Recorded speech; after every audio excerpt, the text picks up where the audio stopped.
Отрывок из пятничной проповеди руководителя отдела просвещения по Ногайскому району Али Арсланова в центральной мечети селения Терекли Мектеп Ногайского района.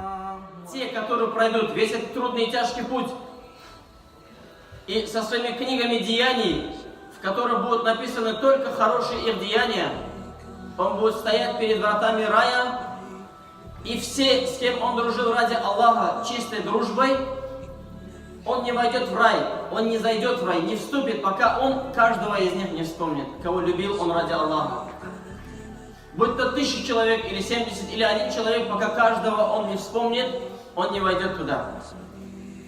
Но вспомнив каждого, он, проявляя милость из-за любви той, которой он дружил хоть 5 минут в этом мире с ним, он будет просить Аллаха: «Я Аллах, мой этот брат, как же он, каково его положение?» Всевышний Аллах Субхану Тааля скажет: ну, он не заслужил рай, он попадет в ад. И тогда этот человек, праведник, будет просить за него: «О Аллах, веди его в рай ради нашей дружбы».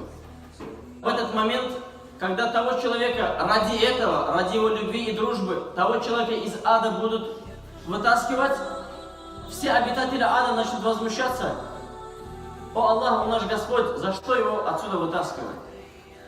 Они будут протестовать и будут спрашивать: «О Аллах, ради него шафаат делал посланник Аллаха, алейхиссалату вассалям?» Всевышний Аллах скажет: «Нет». «О Аллах, он сделал какое-нибудь деяние, ради которого ты его сегодня спасаешь?» Эти люди будут завидовать ему и будут пытаться его оставить там, в этом аду. И тогда, когда все эти вопросы закончатся, этих людей, обитателей ада, Всевышний Аллах Субхану Тааля скажет: «Поистине тот человек, который заслужил рай, он не входит, пока это его брата, которого он любил в дуне, ради меня, пока его не вытащит и он не спасется». И поэтому тот человек, который не нашел себе друга, не полюбил его ради своего Создателя, он будет получать большое наказание в аду из-за этого. Почему? Потому что кафара би ни'матилlah. Потому что он пренебрег, отверг милость Аллаха. Больше легче пути нету, чем путь кого-то полюбить ради Аллаха, путь получить довольство Аллаха и вступить в его райскую обитель.